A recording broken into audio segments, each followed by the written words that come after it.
n'agamba mutwale eri tuli mu kufiirwa. Mukadde waffe ow'ekitiibwa ennyo Katikkiro wa Buganda ate mukoddomi wange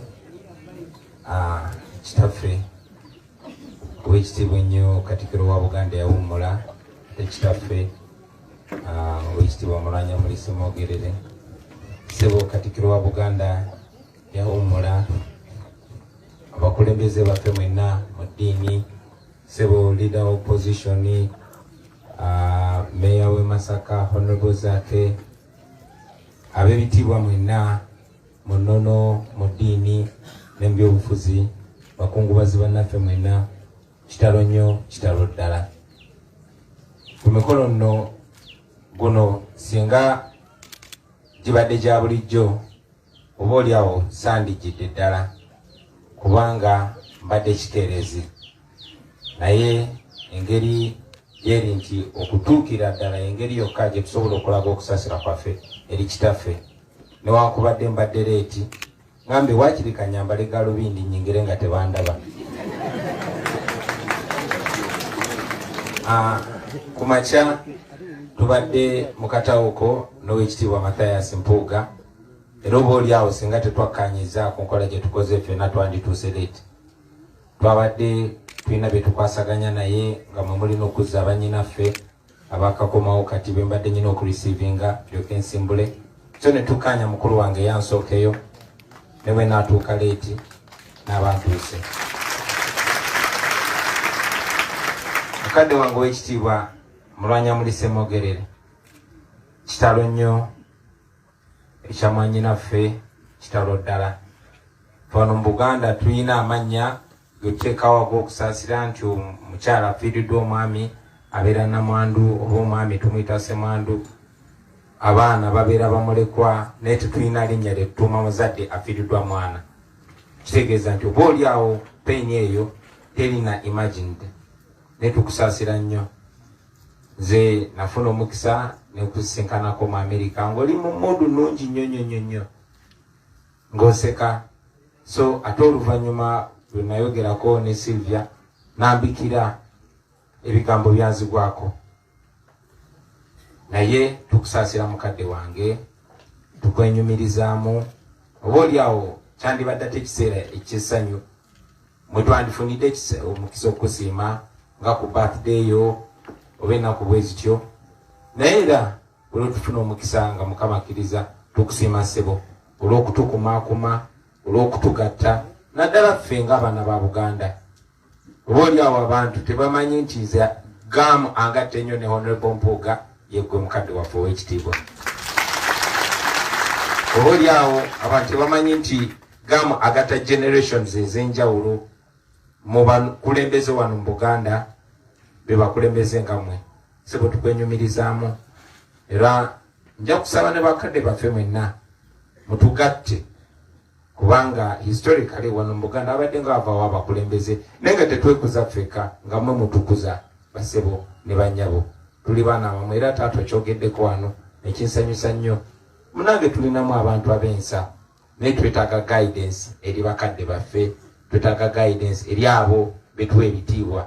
Nga bwe mmanyi nti ensi gye tulimu olunaku lwaleero abantu batya omuntu okusinga bwe batya Katonda, abantu baagala ssente okusinga bwe baagala values, naye era mmwe bakadde baffe mwe be tutambulirako tubeenyumirizaamu tubeesiga era twagala nnyo guidance okuva gye muli. Mutugaidinge bakadde baffe, mutugaidinge, mutulage ekkubo. Tuli bavubuka bato, tulina amaanyi mangi n'obusungu tulina bungi. Ngate waliwo ensonga ezitunyiiza. Tuyinza okuba nti buli we twogera bagamba mwe temumanyi Uganda gyevudde, newankubadde ebyafaayo ebimu tubiraba nga Uganda yali ebaddeko bulungi okusinga. Tuyinza okuba tetumanyi nnyo byafaayo kuba tetwaliwo, naye kati weetuli tulaba ebiriwo tebyamini tetwabirabako, naye tulaba olwaleero nti bawamba abaana ba Buganda ne babatta ne bababuzaawo. Tulaba olwaleero tuwano mu Buganda abazadde bangi bazisa abaana baabwe nga si bamukisa nga ffe timwanyinaffe yalwaddeko naye babuzibwawo n'abaabo bennyini abaali balowooza ti bo bali outstanding. So twagala guidance eyo from you, our elders. Because either way, in embeera twagala givamu ate tulina okugivaamu. Twagala tubeere sure gye tulaga nga tulina mu bakadde baffe. Of course tulina bakadde baffe bangi nnyo. Kati batuwadde kyakulabirako tubazenga tubagamba nti bannaye mutukulembere oba mutugoberere oba mutuviire mu kkubo. Naye tukwebaza taata olw'okutugayidinga, olw'okutukuumanga, tukwenyumirizaamu ssebo, tukusaasira. Omukama akugumye, Omukama agumye famire. Mukadde waffe Katikkiro tukwebaza emirimu, tukwagaliza obuweereza obulungi ne Ssaabasajja Kabaka omutukizeeko okusaba kwaffe n'okwagala kwaffe. Tumusabira, tumwenyumirizaamu, tumwagala era tukkiriza nti Mukama yamutwanga kirabo era ajja kuwangala nga Mukama akkiriza. Mwebale nnyo okumpuliriza bassebo ne bannyabo omwoyo gw'omugenzi, Omukama gumuze emirembe. Tweyanziza nnyo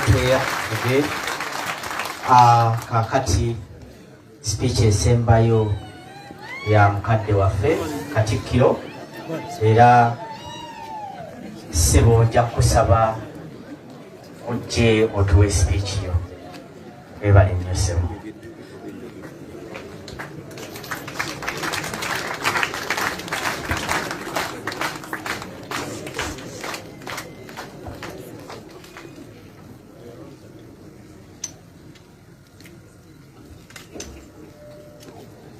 Mukulu wange Joseph Mulwanya Mulise Mwogerere n'abo makaago, mukulu wange John Baptist Walusimbi n'alinnya Sara Kagere n'owekitiibwa Baale Mugera, omulabirizi Kefa Kamya Semakula wa Lugave, Father Joseph Sebadduka bwana mukulu n'abasodoti bonna abali awo, Sebo nalebo Kyagulanyi, mukyala wange mwannyina wuuno, era mulabe enkoko zemuwa bwe zimunyiriza. Sebo kojjange akulira oludda olwabula gavumenti Mapaasi Mpuuga ne ababaka ba Parliament, Oweekitiibwa Jude Muleke Pookino n'abaami ba Kabaka bonna, waliwo ne baminisita bangi abakabaka abaawummula,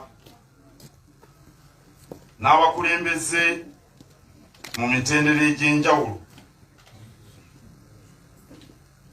Kansooka okubategeeza